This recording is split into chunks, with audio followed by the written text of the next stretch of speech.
ئەنجومەنی مامۆستایانی پێشەنگ پشتیوانی خۆی بۆ مامۆستایان و فەرمانبەرانی مانگرتووی پارێزگای سلێمانی دەربڕی و دەڵێن مانگرتوانی سلێمانی نوێنەری هەموو مامۆستا و فەرمانبەرێکی کوردستانن.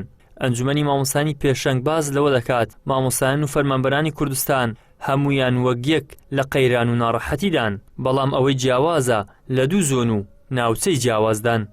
لەبارەی مانگرتنی مامۆستایان و ئێمە لێرەوە مانگرتنی مامۆستایان بە ئەرکێکی پیرۆز دەزانین، چونکە بەڕاستی ئەو مامۆستا بەڕێزانی کە مانیان گرتووە بۆ خۆیان مانیان نەگرتووە، بۆ هەموو مامۆستایان و بۆ هەموو موچەخۆرێک مانیان گرتووە. بەداخەوە ئەمە 5 ڕۆژە مامۆستایان لە ژیان و ینی حاڵەتێکی زۆر ناتەندروستدانە، هەندێکیان باری تەندروستیان تێک چووە. حکومەت وەکەوەیە کە هەنەبێت، بەداخەوە حکومەت وەکەوەیە کە هەنەبێتن نەهاتووە یەک لە بەرپرسانی ئەم حکومەتە هەرێمی ئێمە ویژدانی نەجوولاوە بتوان بێت سەردانی خێمەی ئەوان بکاتن. زۆر لە لایەنە سیاسیەکان بەشداریان کردووە، لەگەڵیان ئامادەبووینە، پەرلەمانتارەکان لەگەڵیان ئامادەبووینە، ڕێکخراوەکان لەگەڵیان ئامادەبووینە، کەناڵەکانی ڕاگەیاندێ مەدەستخۆشان لێ یەکەین کە بەردەوام لە نێو خێمەکەدانە.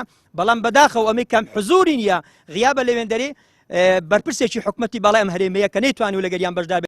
لەلایەکی دیکەوە بەشێکی دیکە لە مامۆستایان لە پارێزگای هەولێر لاگربوونەوەیەکدا پشتیوانیان بۆ مانگرتنی مامۆستایان و فەرمانبەرانی سلێمانی دەربڕی کە بەهۆی دواکەوتنی موچە و ڕاگرتنی پلەبەرزکردنەوە دووچاری ستەم و ژیانێکی سەخت بوونەتەوە. ئەوان لە پێناوی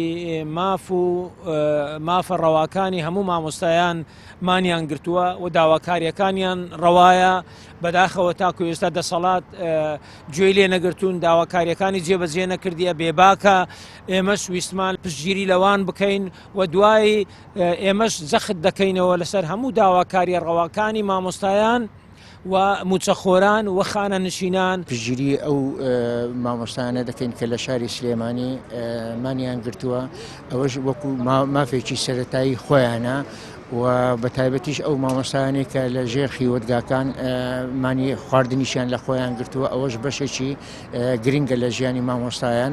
بۆیە داوا لە حکومەتی هەرێم و وەزارەتی پەروەردە و وەزارەتی خوێندنی باڵا دەکەین بە وەفدێکی ڕسمی سەردانی ئەو مامۆستایانە بکەن و داوای لێبوردنیان لێ بکەن بەهۆی دواکەوتنی موچەکانیان. ئەمە دیژایەتی کە بەعسمان کرد یەکەم جار بوو کە حکومەتی هەرێمی کوردستان تەشکیل بوو، بەڵام بەداخەوە نەمانزانی پاشی ئەوەندە ساڵە حکومڕانی پاشی 30 و چەند ساڵێک حکومەتی هەرێمی کوردستان بە هەموو قۆناغەکانیانەوە ئەوە چاکەی ئەو ملەتە بۆ شێوەیە دەدەنەوە. نزیک بە هەفتەیەکە ژمارەیەک لە مامۆستایان و فەرمانبەرانی پارێزگای سلێمانی لە نێو خێمەدا و لە بەردەم بارەگای نەتەوەی گرتووەکانمانیان لە خواردن گرتووە و دەیانەوێت لەم ڕێگایەوە فشار بۆ داواڕەواکانیان دروست بکەن، بەڵام هەروەک ئەوەی لێیان چاوەڕێ دەکرێت تا ئێستا دەسەڵاتی هەرێمی کوردستان بەدەم داواکاریەکانیانەوە نەچووە. ئیدریس محەممەد، کەناڵی ئاسمانی پەیام، هەولێر.